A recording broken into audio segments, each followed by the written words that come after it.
Maybe the biggest news of the weekend is Corey Seager hitting the injured list again, this time with a right thumb sprain. He hurt his hand on a slide into second base. It was on a head first slide on a double against the Dodgers, his former team. Of course, he missed a big chunk of time earlier this year with a left hamstring strain, but that hasn't stopped him from being one of the best players in baseball this season. Seager actually doesn't qualify for the batting title, but if he did, he would lead the league. He's hitting 350, 15 home runs, 58 RBIs in 66 games. So a key part of that Rangers team, now missing for a little while.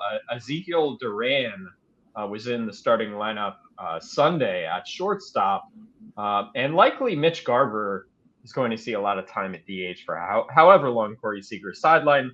That was where Duran was getting most of his at-bats.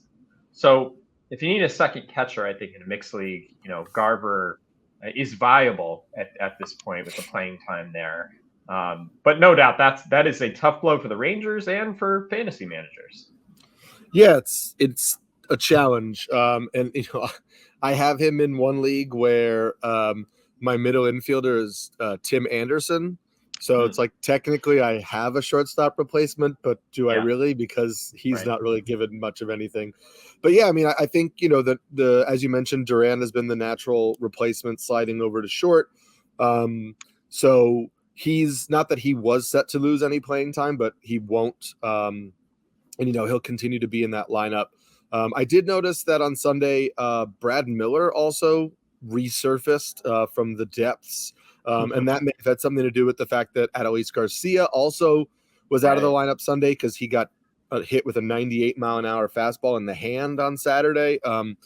They are just calling him day-to-day, so I don't think that he's going to miss an extended period of time, but it is something to look out for. And the only other note for that I have from the Rangers lineup is Travis Jankowski moved up to second in the lineup in the 2 games that Corey Seager's been out. And that's just of note because Jankowski is actually hitting pretty well. He's had a good year, yeah. He's in the second half of the year, he's hitting just under 300, but he's up over 300 for the year. And then, the steals are kind of like where you're making your hay in fantasy. I mean, he's got 15 stolen bases on the year. So now you've got a guy who's hitting over 300 with 15 steals, who's now going to hit at the top of the lineup.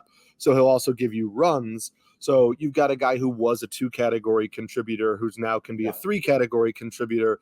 And in deep leagues, I don't think you're not picking him up in your 12-team leagues, but in deep leagues, that's a value boost while Seager's out.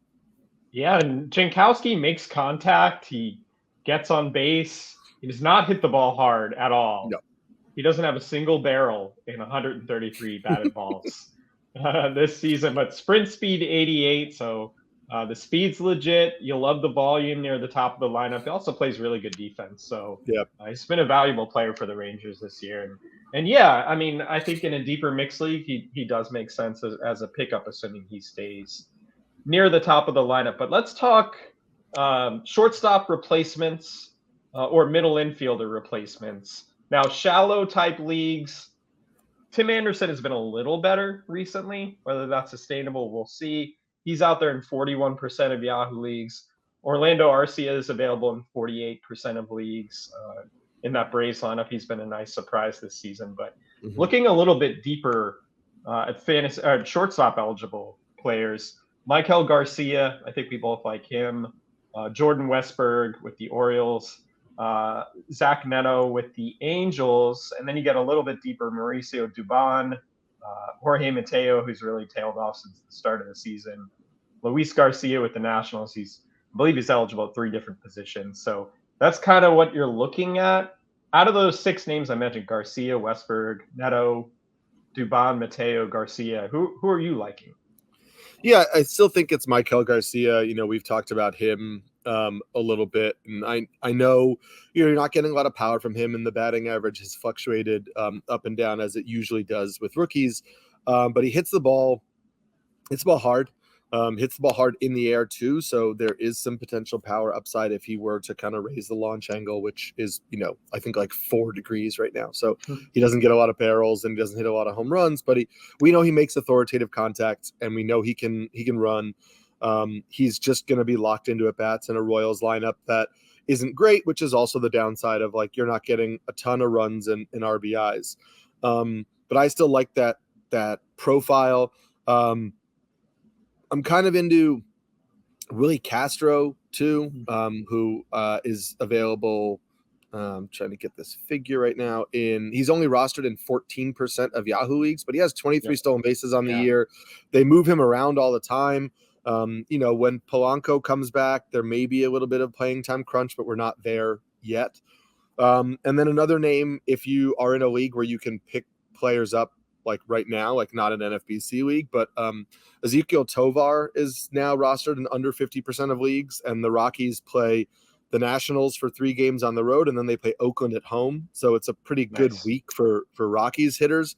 And I kind of think like it's just a position where you're going to have to go week by week unless somebody who shouldn't be sitting out there is sitting out there. Shortstop just didn't really have the depth that I think we all thought it was going to at the beginning of the year. And I think you just piece your way through it until Seager comes back.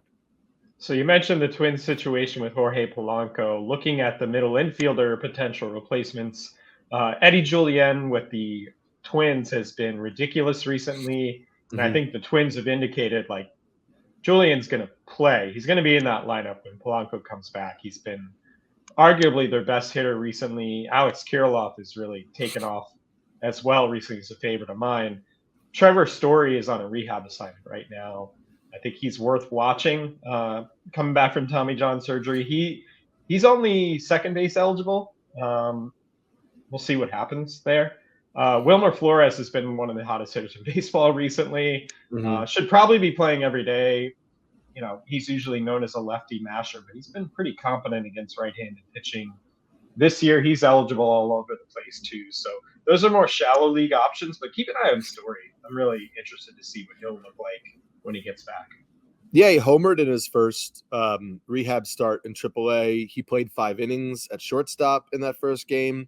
So I think he is going to play short. The question is just they'll DH him some games like as they ease him back in. So how quickly does he pick up that shortstop eligibility?